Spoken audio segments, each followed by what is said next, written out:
നമസ്കാരം. പ്രവാസി മലയാളിയിലേക്ക് സ്വാഗതം. ഇന്നത്തെ പ്രവാസ ലോകത്തെ വാർത്തകൾ ഒറ്റനോട്ടത്തിൽ. UAE-യിൽ ഇന്ന് 2921 പേർക്ക് കൂടി കോവിഡ് വൈറസ് ബാധ സ്ഥിരീകരിച്ചതായി ആരോഗ്യ പ്രതിരോധ മന്ത്രാലയം അറിയിച്ചു. കഴിഞ്ഞ 24 മണിക്കൂറിനിടെ ചികിത്സയിലായിരുന്ന 1251 പേരാണ് രോഗമുക്തരായത്. രാജ്യത്ത് കോവിഡ് ബാധിച്ച് 3 മരണങ്ങൾ കൂടി റിപ്പോർട്ട് ചെയ്യപ്പെട്ടു. കഴിഞ്ഞ 24 മണിക്കൂറിനിടെ നടത്തിയ 4,1356 കോവിഡ് പരിശോധനകളിൽ നിന്നാണ് പുതിയ രോഗികളെ കണ്ടെത്തിയത്. ഇതുവരെയുള്ള കണക്കുകൾ പ്രകാരം ആകെ 8,19,866 പേർക്ക് UAE-യിൽ കോവിഡ് വൈറസ് ബാധ സ്ഥിരീകരിച്ചിട്ടുണ്ട്. ഇവരിൽ 7,65,982 പേർ ഇതിനോടകം തന്നെ രോഗമുക്തരായി. 2,207 പേരാണ് രാജ്യത്ത് ആകെ കോവിഡ് ബാധിച്ച് മരണപ്പെട്ടത്. മറ്റ് ഗൾഫ് രാജ്യങ്ങളെ പോലെ തന്നെ ബഹ്റൈനിലും ഒരിടവേളയ്ക്ക് ശേഷം പ്രതിദിന കോവിഡ് കേസുകൾ ഉയർന്നതായി കണക്കുകൾ വ്യക്തമാക്കുന്നു. വ്യാഴാഴ്ച 3,303 പേർക്കാണ് ബഹ്റൈനിൽ കോവിഡ് വൈറസ് ബാധ സ്ഥിരീകരിച്ചത്. 1,915 പേർ കൂടി ഇന്നലെ രോഗമുക്തരായി. പുതുതായി കോവിഡ് സ്ഥിരീകരിച്ചവരിൽ 67 പേർ പ്രവാസി തൊഴിലാളികളാണ്. ആകെ 3,20,688 പേർക്കാണ് ബഹ്റൈനിൽ കോവിഡ് സ്ഥിരീകരിച്ചിട്ടുള്ളത്. ഇതിൽ 2,93,212 പേർ രോഗമുക്തരായി. ആകെ 8,50,970 കോവിഡ് പരിശോധനകളാണ് രാജ്യത്ത് ഇതുവരെ നടത്തിയിട്ടുള്ളത്. നിലവിൽ 26,078 കോവിഡ് രോഗികളാണ് രാജ്യത്തുള്ളത്. ഒമാനിൽ കഴിഞ്ഞ 24 മണിക്കൂറിനിടെ 1,800 പേർക്ക് കൂടി കോവിഡ് വൈറസ് ബാധ സ്ഥിരീകരിച്ചു. രാജ്യത്ത് കോവിഡ് ബാധിച്ച് ചികിത്സയിലായിരുന്ന 532 പേർ കൂടി രോഗമുക്തരായി. കോവിഡ് ബാധിച്ച് പുതുതായി ഒരു കോവിഡ് മരണമാണ് റിപ്പോർട്ട് ചെയ്തത്. രാജ്യത്ത് ഇതുവരെ 3,18,272 പേർക്ക് കോവിഡ് സ്ഥിരീകരിച്ചു. ഇവരിൽ 3,03,644 പേരും ഇതിനോടകം രോഗമുക്തരായി കഴിഞ്ഞു. 4,125 മരണങ്ങളാണ് റിപ്പോർട്ട് ചെയ്യപ്പെട്ടിട്ടുള്ളത്. നിലവിൽ 95.4% ഒമാനിലെ കോവിഡ് രോഗമുക്തി നിരക്ക്. കഴിഞ്ഞ 24 മണിക്കൂറിനിടെ 39 കോവിഡ് രോഗികളെ കൂടി ആശുപത്രിയിൽ പ്രവേശിപ്പിച്ചു.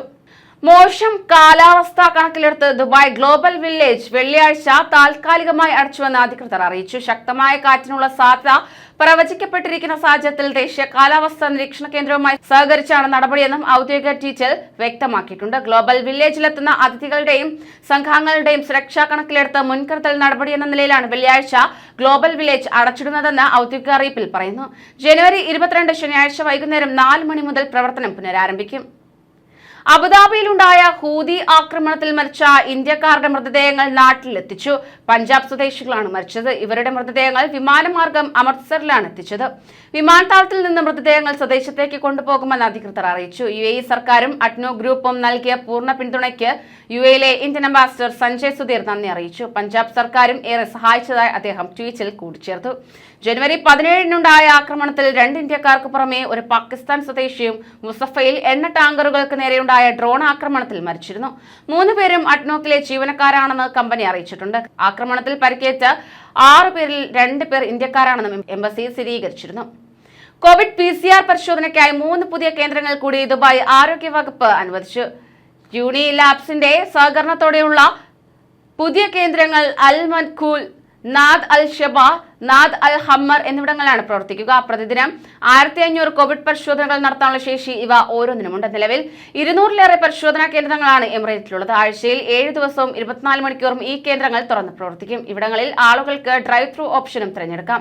പുതിയതായി അനുവദിച്ച പരിശോധനാ സൗകര്യമായ അൽ ലുസൈലി സ്ക്രീനിംഗ് ഹാൾ അപ്പോയിന്റ്മെന്റ് അടിസ്ഥാനത്തിൽ പരിശോധന നടത്തും. DHA ആപ്പ് വഴി ഇതിൽ ബുക്ക് ചെയ്യാം. രാവിലെ 8 മണി മുതൽ 4 മണി വരെയാണ് ഇവിടെ പരിശോധന നടത്തുക. ലോകത്തെ ഏറ്റവും സുരക്ഷിത നഗരമായി 6ാം തവണയും അബുദാബി തിരഞ്ഞെടുക്കപ്പെട്ടു. ഷാർജയ്ക്കാണ് 4ാം സ്ഥാനം. ദുബായ് 8ാം സ്ഥാനത്തെത്തി. ആഗോള ഡാറ്റാബേസ് കമ്പനിയായ നബിയോയുടെ 2022-ലെ സുരക്ഷാ സൂചികയിലാണ് തുടർച്ചയായി 6ാം തവണയും അബുദാബി 1ാം സ്ഥാനത്തെത്തിയത്. ജീവിത നിലവാരം, സുരക്ഷ, കുറ്റകൃത്യ നിരക്ക്, ഗുണമേന്മയുള്ള ആരോഗ്യ സേവനങ്ങൾ, ഉപഭോക്തൃ വില നിലവാരം തുടങ്ങിയവ അടിസ്ഥാനമാക്കിയായിരുന്നു സർവേ. 459 ലോക നഗരങ്ങളുടെ സുരക്ഷിത സൂചികാ പട്ടികയിൽ 88.4 പോയിന്റ് നേടിയാണ് അബുദാബി മുന്നിലെത്തിയത്. 2018 മുതൽ 2021 മൂന്നാം പാദം വരെയുള്ള കാലയളവിൽ 1.05 ദശലക്ഷം പ്രവാസികൾ സൗദി തൊഴിൽ വിട്ടതായി കണക്ക്. സർക്കാർ ഏജൻസികൾ പുറത്തുവിട്ട കണക്കിന്റെ അടിസ്ഥാനത്തിൽ അറപ്പത്രങ്ങളാണ് 45 മാസത്തെ കണക്ക് പുറത്തുവിട്ടത്. പ്രവാസികൾക്ക് സർക്കാർ ലെവി ചുമത്താൻ ആരംഭിച്ചതു മുതലാണ് തൊഴിലാളികളുടെ മടക്കം കൂടിയതെന്ന് റിപ്പോർട്ട് പറയുന്നു.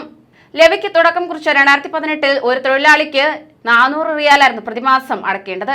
ഇത് 2019-ൽ 600-ഉം 2020-ൽ 800-ഉമായി ഉയർന്നു. തൊഴിലുടമകളാണ് ലെവി ഒടുക്കേണ്ടതെങ്കിലും ഭാരിച്ച ചെലവ് കാരണമാണ് കൂടുതൽ തൊഴിലാളികളും സൗദി വിടുന്നത്. സൗദി അറേബ്യയിൽ ശക്തമായ ശീതക്കാറ്റ് വീശുന്നതായി റിപ്പോർട്ട്. വടക്കൻ അതിർത്തിയിൽ നിന്ന് തുടങ്ങിയ കാറ്റ് മധ്യപ്രവിശ്യയിലെ റിയാദ് നഗരത്തിലെത്തി. വ്യാഴാഴ്ച വൈകുന്നേരത്തോടെ തന്നെ തണുപ്പിനൊപ്പം മണലും നിറഞ്ഞ കാറ്റാണ് വീശിയത്. താപനില ഗണ്യമായി കുറയുകയുണ്ടായി. ഇനി 2 ദിവസം റിയാദിലും പരിസരങ്ങളിലും അതിശൈത്യമായിരിക്കുമെന്ന് കാലാവസ്ഥാ നിരീക്ഷണ വിഭാഗം അറിയിച്ചു.